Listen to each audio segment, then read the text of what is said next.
बैठने के लिए।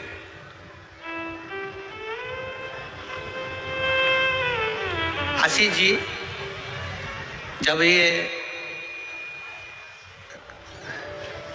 बहुत दूर दूर से लोग शिव महापुराण की कथा जब 7 दिन की सुनने के लिए आते हैं,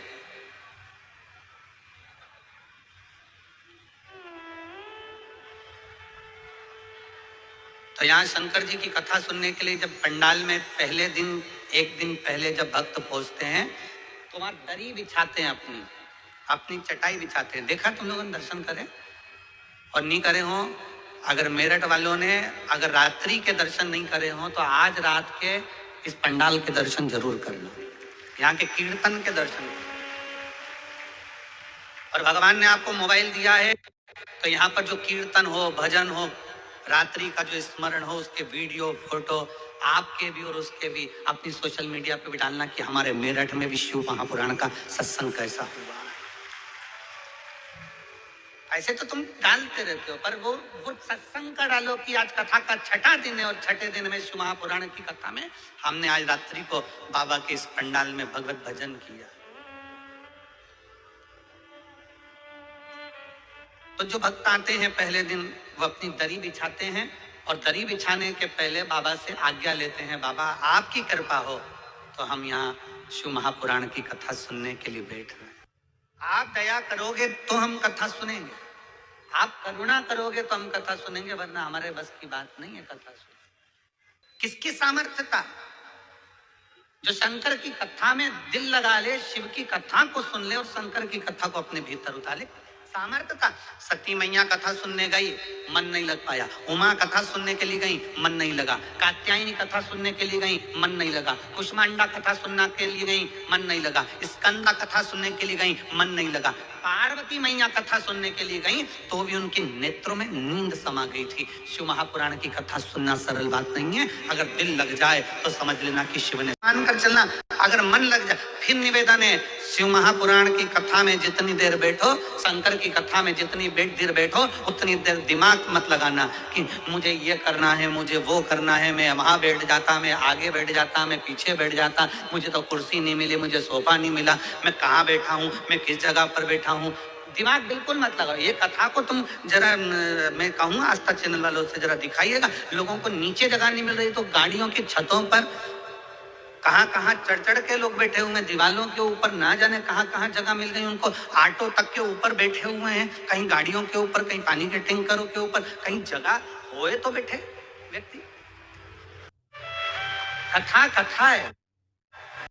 गाना शिव महापुराण की कथा को जितनी देर श्रवण करने के लिए बैठो, उतनी देर दिमाग नहीं, उतनी देर क्या लगाना है आपको? अपना दिल लगाना। भगवान शंकर को अपना है तो शंकर उसको स्वीकार करेगा। ये जितने कथा को सुनने के लिए आते हैं पहले बाबा से कहते हैं, बाबा आप कथा कहेंगे, हम सुनेंगे, आपकी आज्ञा होगी तो हम कथा सुन पाएंगे, आप आज्ञा करेंगे तो हम रह पाएंगे। वरना घर में ढेर काम आ जाते हैं, कोई ने फोन कर दिया, आना पड़ेगा, जाना पड़ेगा, लोग फोन कर देते हैं, घर पहुंचना पड़ेगा, जरूरी काम आ गया, ये काम आ गया, तो वहां जाना पड़ेगा। और तेरी कृपा बिना ना हिले एक भी अणु, लेते हैं श्वास तेरी कृपा से तनु तनु। पार्वती जी भी मन लगाने के लिए बैठी थी कथा में, पर उनकी निंद्रा लग गई थी। सती माता मन लगाने के लिए बैठी थी कथा में, पर उनका ध्यान बढ़ गया था, भीतर अहंकार उत्पन्न हो गया।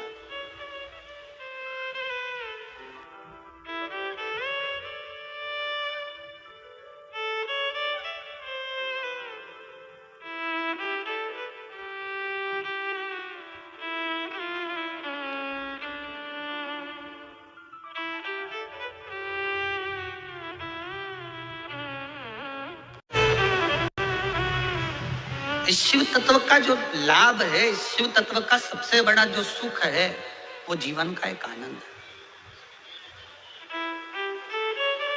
आप जितने यहाँ कथा के पंडाल में जितनी देर बैठो, उतनी देर दिल लगाइए, दिल मन लगाइए, हृदय लगाइए। आएंगे कई लोग, दिमाग लगाने वाले भी बहुत सारे आएंगे यहाँ पर, जब रुद्राक्ष उत्सव सीहोर में हुआ तो रुद्राक्ष उत्सव में भी बहुत लोगों ने दिमाग लगाया, ऐसी ऐसी न्यूज़ें फैलाई कि ये मर गए ने, वो जी गए ने, इतनी भीड़ हो गई ने, धक्का हो गई ने, मुक्की हो गई। आखिरी में जब पूरी मीडिया पहुंची, सब कुछ देखा तो एकदम नॉर्मल था। पर दिमाग लगाने वाले ऐसा नहीं की बात है, उधो बंदगी तेरे बस की नहीं है। यहाँ तो दम दम में होती है पूजा, कोनी मारने की भी फुर्सत नहीं है।